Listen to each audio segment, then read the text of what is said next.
지심도의 관광섬 개발 과정에서 거제시와 주민 간 이주 갈등이 커지고 있습니다. 거제시가 주민 상생 방안을 마련하겠다고 밝혔지만 주민들의 반발은 계속되고 있습니다.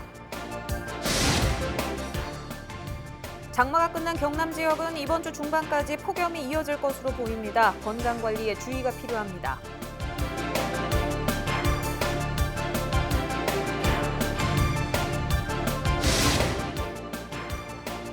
양산시가 지난해에 이어 올해도 강소 연구개발특구 사업 선정에 탈락하면서 의생명 특화단지 사업에 대한 우려도 커지고 있습니다.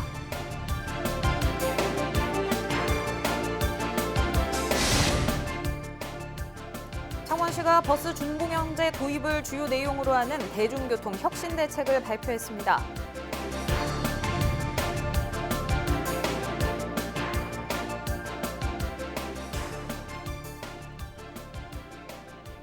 네, 시청자 여러분 안녕하십니까? 헬로티비 뉴스 경남입니다.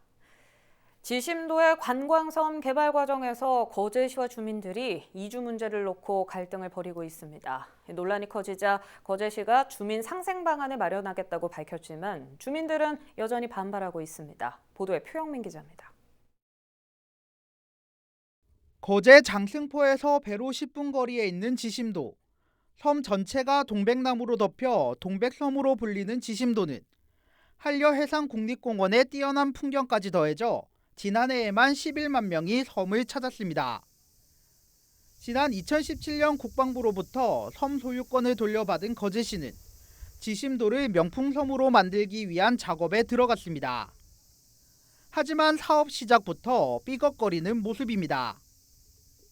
거제시가 추진 중인 지심도 관광개발 사업을 두고 기존 주민들과 이주 문제로 갈등을 빚고 있습니다. 지난해 6월 주민들은 거제시로부터 섬을 떠나라는 통보를 받았습니다.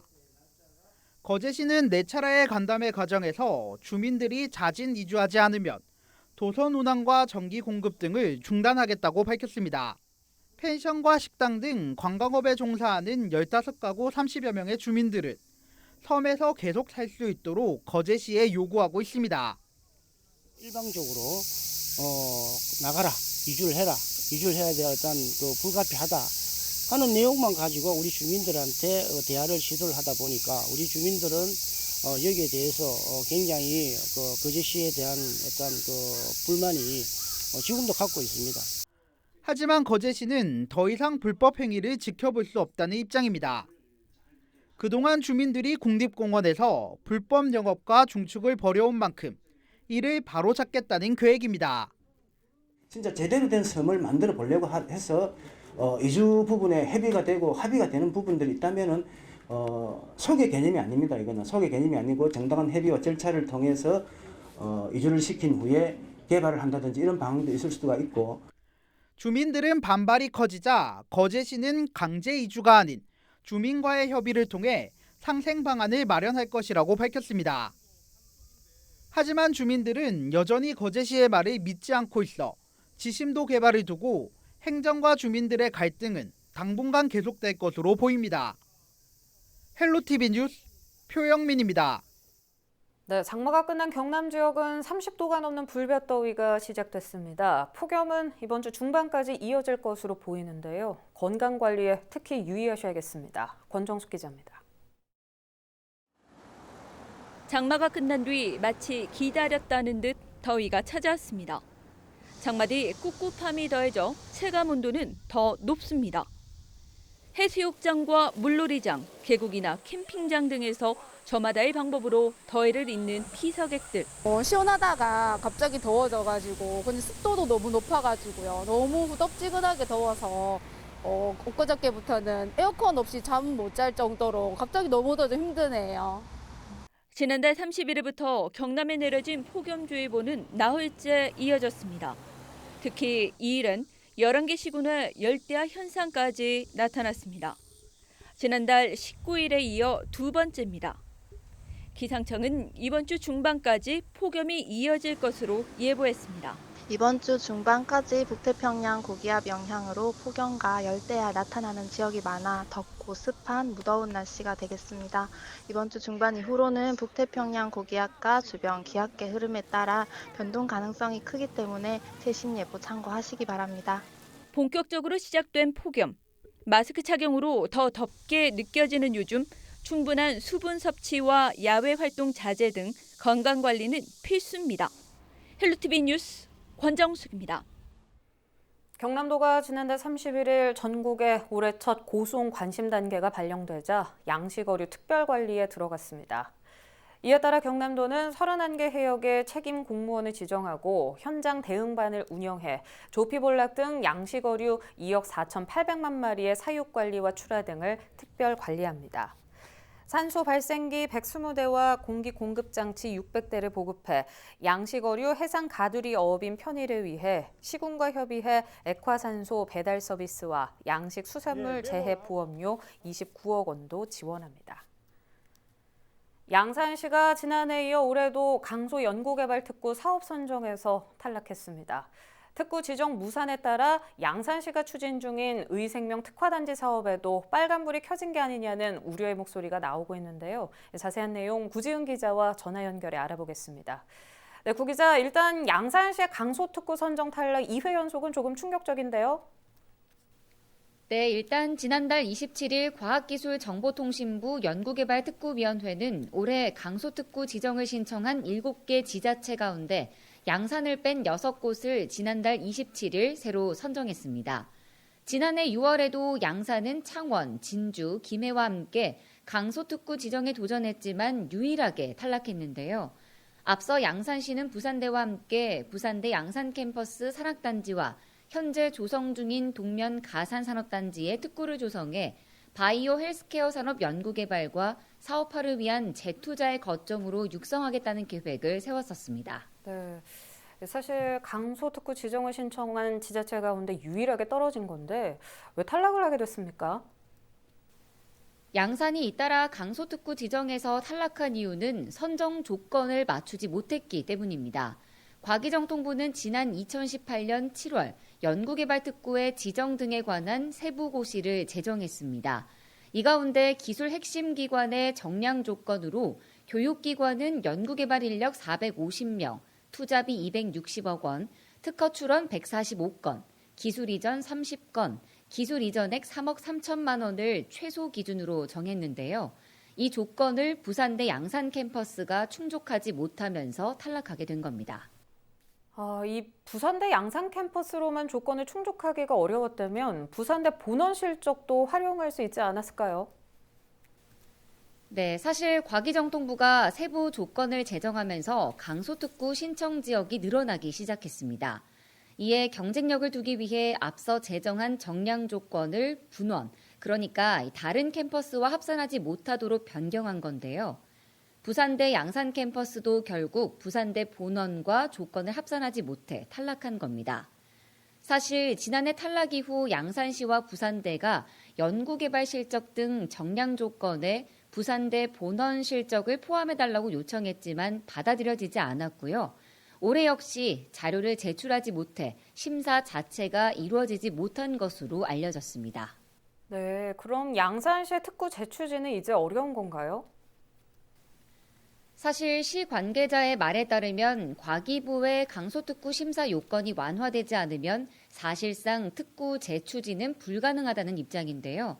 과기부의 심사 요건 완화를 지속적으로 요구하는 등 적절한 대책 마련을 위해 다각적으로 노력 중이라고 전했습니다. 네, 이번에 강소특구 선정이 2회 연속 탈락하게 되면서 양산시가 추진하고 있는 의생명 특화단지 사업에도 우려하는 목소리가 있거든요.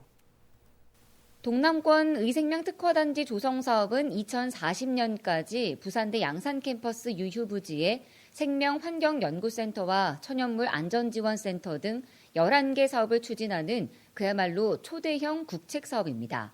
이 사업을 효율적으로 추진하기 위해서는 민자 유치가 가능한 강소특구 지정이 필수적이었는데요. 사실 특구 지정을 통해 지역 경제 체질 개선을 이루게 되면 경쟁력을 높일 수가 있고 그에 따른 정부 예산은 물론 민자 유치를 원활하게 이끌어내겠다는 목표 달성 자체가 어려워진 것과 마찬가지이기 때문입니다. 네, 그렇군요. 양산시도 여기에 입장을 내놨다고 들었거든요. 네, 양산시는 강소특구 선정에 탈락한 것에 대해 특구 지정과는 별개로 애초부터 의생명 특화단지 조성 사업을 추진하고 있어서 큰 문제가 없다고 밝히긴 했습니다. 현재 계획한 11개 사업 가운데 1단계 사업인 천연물 안전지원센터와 생명환경연구센터, 그리고 인공지능 융합의료기술센터 사업을 중앙부처 공모사업으로 추진해 구체적인 성과를 거두고 있다고 설명했습니다. 네, 알겠습니다. 앞으로 조금 더 지켜봐야 할 것 같네요. 오늘은 여기까지 듣겠습니다. 네, 지금까지 구지은 기자와 양산시 강소특구 선정 관련해 이야기 나눠봤습니다.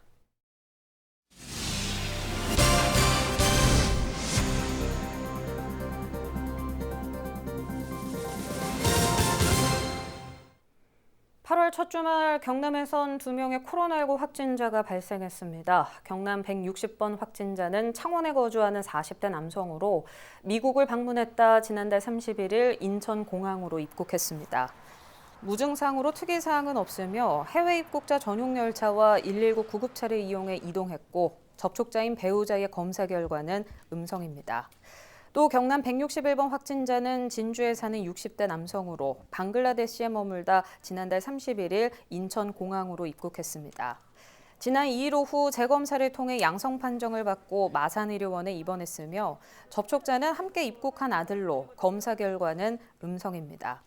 이로써 3일 오전 10시 기준 도내 코로나19 누적 확진자 수는 총 158명이며 이 중 9명이 입원 치료를 받고 있습니다. 창원시가 버스 준공영제 도입을 주요 내용으로 하는 대중교통 혁신 대책을 발표했습니다. 허성무 창원시장은 3일 기자회견을 열고 이번 파업으로 창원형 버스 준공영제 도입을 앞당길 필요성이 더 명확해졌다며 창원형 버스 준공영제 도입의 시급성과 필요성을 강조했습니다. 이를 위해 수익, 비수익 노선 구분 없이 버스업체가 운행하는 전체 노선에 손익을 합산하고 발생되는 손실 전액 보전과 적정 이윤까지도 보장해주는 제도인 통합산정제를 창원시는 지난 1월부터 도입했습니다.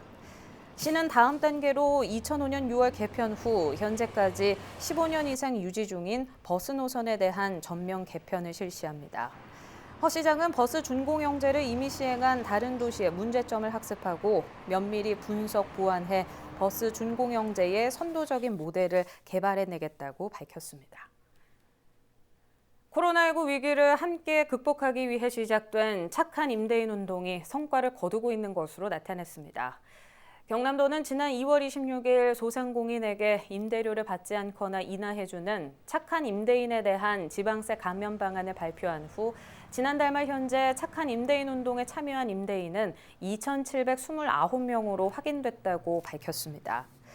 도는 이 수치가 18개 시군 세무부서에서 증빙 자료를 받아 지방세를 감면한 공식 통계인 만큼 이 지방세 감면을 받지 않고 선행을 실천한 임대인을 합치면 착한 임대인은 최소 3,000명 이상이 될 것으로 추정했습니다. 착한 임대인 운동으로 인한 공식 수의 임차인 수는 4,762명입니다. 소아 청소년과가 없어 아동 의료 취약 지역으로 꼽혔던 합천군이 지난 1일부터 소아 청소년과 진료를 시작했습니다. 이날 합천군이 지난 4월 16일 의료 취약지 지원사업 공모에 선정돼 삼성 합천병원의 소아 청소년과가 신설된 데 따른 것입니다. 삼성 합천병원은 소아청소년과 특성에 맞게 진료실과 수유실, 처치실과 입원실 등 소아 유닛 시스템 이외에도 15종의 최신 의료 장비와 전문 의료진을 구성했습니다. 창원시 북면에서 경남도청과 창원시청 등 중심 시가지로 가는 도로가 내년 7월 개통됩니다. 지계 남산간 연결도로는 의창구 북면 지계리에서 의창구 동읍 남산리까지 5.4km를 연결하는 왕복 4차로 도로입니다. 도로가 완공되면 북면에서 창원 시내 중심가까지 기존 3-40분에서 10분 안팎으로 줄어들 것으로 기대되고 있습니다. 통행료는 소형 승용차 기준 1,100원으로 예정되며 현재 공정률은 58%로 2021년 7월 개통이 가능할 것으로 창원시는 전망했습니다.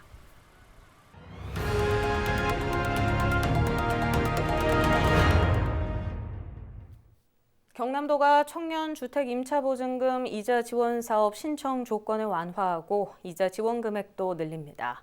청년주택 임차보증금 이자 지원 사업은 도내 거주하거나 다른 시도에서 경남에 이주해온 청년들의 전세자금 대출을 돕고 대출 이자를 지원하는 사업입니다.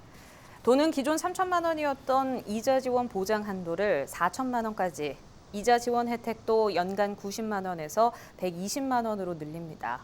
또 연소득 상한선은 사회초년생은 기존 3천만 원에서 3,300만 원으로 부모와 부부의 연소득 기준은 1,000만 원씩 늘려 각각 7천만 원, 6천만 원으로 상향 조정합니다. 경남도는 지난 6월 기준 184명에게 8,300만 원의 이자를 지원했습니다. 김해시가 도내 최초로 자금 대출이 어려운 저신용, 저소득 소상공인을 대상으로 긴급 특별자금을 지원합니다.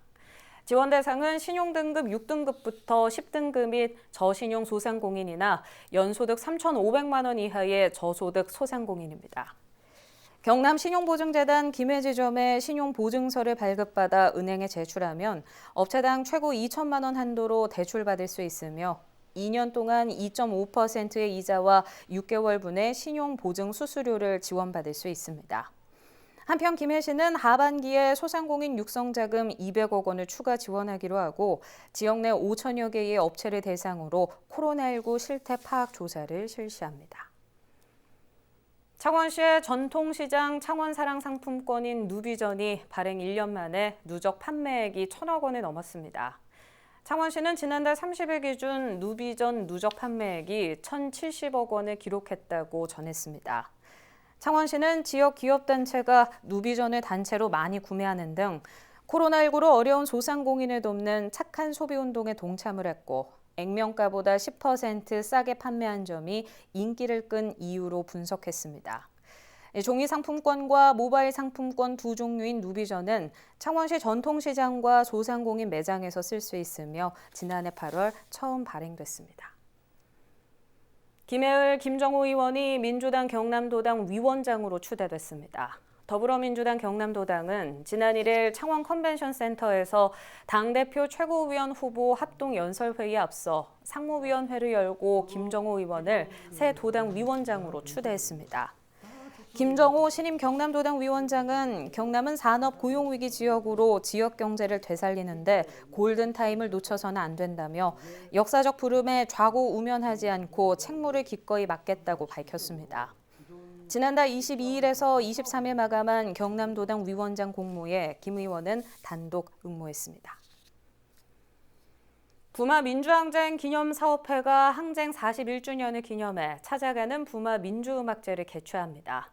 찾아가는 부마 민주음악제는 1979년 항쟁 주무대였던 창원시를 순회하며 개최되는 것으로 오는 6일 오후 7시 창원시 진해구 진해루 야외 공연장에서 1차 공연이 진행됩니다.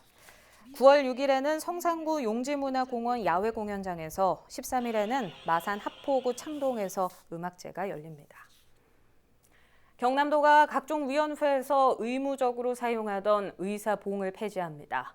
이번 결정은 권위적이고 형식적인 위원회 문화를 벗어나 내실 있고 효율적인 의사결정을 위한 것으로 도는 전부서와 도 출자 출연기관, 각 시군에도 동참을 요청했습니다.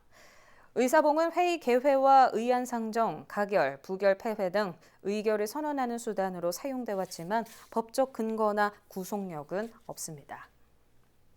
날씨입니다. 경남은 대체로 흐리겠습니다. 다만 거창, 합천, 산청 등 서부 내륙 지역은 오후에 5에서 40mm의 소나기가 내리는 곳 있겠습니다. 주간 날씨입니다. 이번 주는 주로 흐린 날이 많겠고 곳에 따라 일부 소나기가 오는 경우도 있겠습니다. 해상은 대체로 구름 많습니다. 바다의 물결 남해 동부 먼바다에서 최고 2.0m로 일겠습니다. 생활지수입니다. 자외선은 그리 강하지 않지만 습도가 높아 불쾌지수가 높겠습니다. 조금씩 쉬면서 일할 것을 권장하며 강한 냉방도 괜찮을 것으로 보입니다. 네, 유튜브 채널 헬로 경남 통해서 오늘 뉴스 다시 보실 수 있습니다. 이상으로 뉴스 마칩니다. 저희는 늘 지영민 곁에 있겠습니다. 시청해주신 여러분 고맙습니다.